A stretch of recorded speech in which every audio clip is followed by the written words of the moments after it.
Salut à tous, c'est Camille. Bienvenue sur ma chaîne dédiée à l'économie domestique, au nettoyage et à la propreté de la maison. Restez avec moi pour des conseils pratiques et efficaces. Donc, au sujet de la vidéo. Entretien auteur Elena en lecture 4 minutes. Publié le 15.07.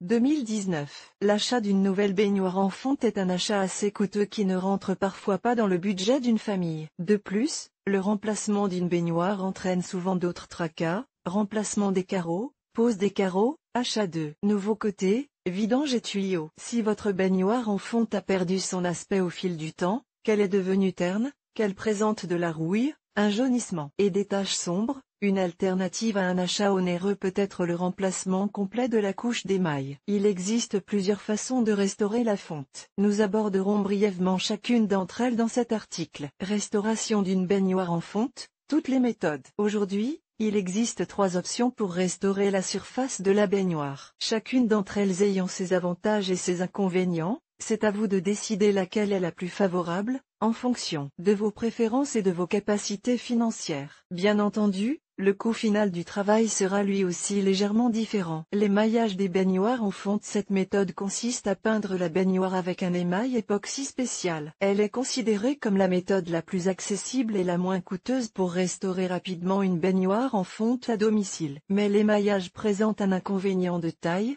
même avec un entretien adéquat. La durée de vie d'un tel revêtement n'excède pas 5 ans. Il convient de noter qu'après l'application de l'émail, le temps de séchage est très long, contrairement à d'autres matériaux. Selon le fabricant de l'émail, la période de séchage complet du revêtement est d'au moins 5 jours. Pour appliquer l'émail, il faut utiliser les matériaux suivants: pinceau, rouleau.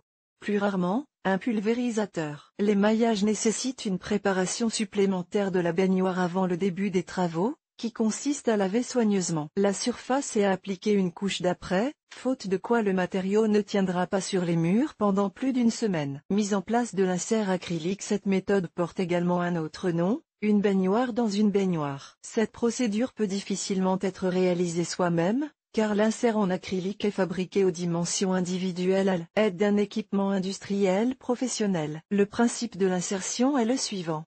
De toute taille, forme et couleur, inséré dans la baignoire en fonte et raccordé à l'évacuation de l'ancien réservoir.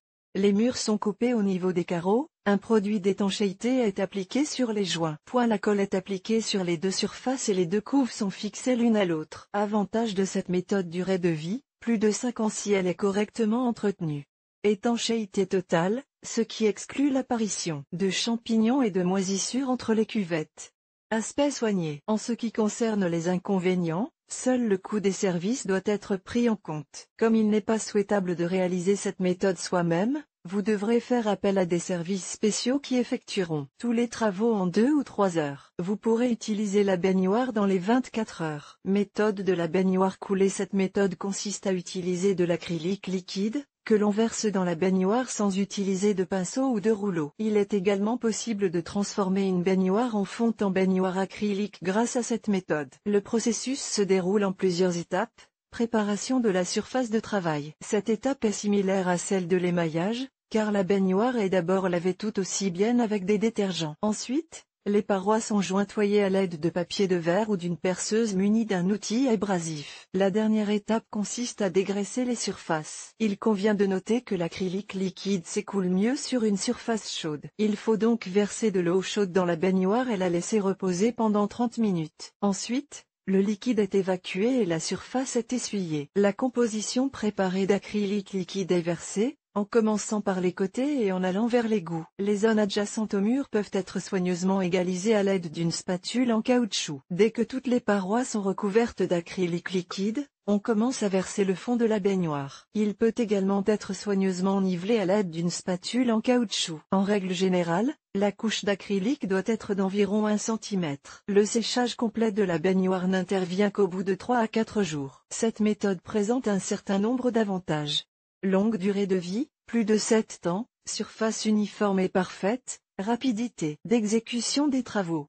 Ne nécessite pas le remplacement du siphon et des tuyaux. Les inconvénients ne concernent que le coût élevé des travaux. En règle générale, Il faut compter environ 3000 roubles pour restaurer complètement une baignoire en fonte. Néanmoins, cela revient beaucoup moins cher que d'acheter une nouvelle cuve. Comme vous pouvez le constater, il est possible de restaurer l'aspect d'une ancienne baignoire en fonte. Le choix de la méthode ne dépend que de vos capacités physiques et financières. Dans tous les cas, si vous ne prenez pas le risque d'effectuer les travaux de restauration vous-même, vous pouvez toujours faire appel à des services spécialisés qui effectueront rapidement et efficacement toutes les procédures. Pour en savoir plus sur l'installation d'un liner acrylique, cliquez ici.